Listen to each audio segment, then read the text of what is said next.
For the Z-Track injection, this is another IM injection that we're going to do. It's used for medications that are very irritating to the tissue or to the skin, and so one of those medications is Compazine. So we're going to check our dose one last time, and our dose is for 7.5 milligrams. It's 5 milligrams per ml. I drew up 1.5 ml, so I have the right dose.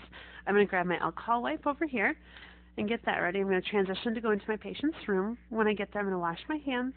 I'm going to make sure I have the right drug, right dose, check my patient, 2 patient identifiers, their name, birth date, etc. I'm going to pick an IM site that's the same as the other IM sites, except that I will never use the deltoid site. It's too small to use the Z-Track for, so I have to use one of either the leg or the gluteal ones. I'm going to pick the dorsal gluteal site for my patient, which means I need to find my trochanter and my posterior superior iliac spine. I'll call off the site that I pick. While that's drying, I'm going to get my gloves ready.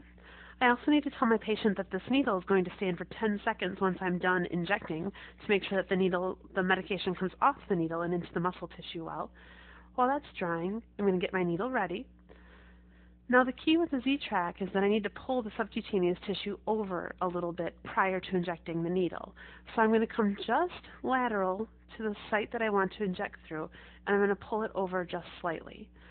This hand, my non-dominant hand, the ulnar surface is going to be resting on my patient. I'm going to go in at 90 degrees.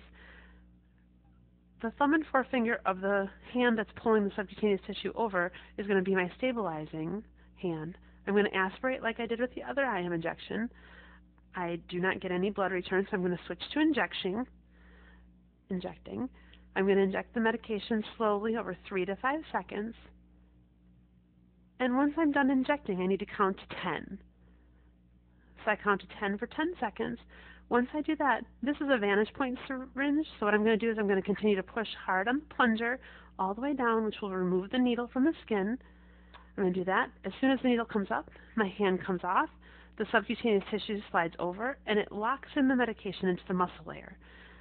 This needle is already protected. I put it right in the sharps container. I check my patient, apply a 2x2 or a Band-Aid, take off my gloves, wash my hands, and document the procedure. And that's the Z-Track injection of the IM.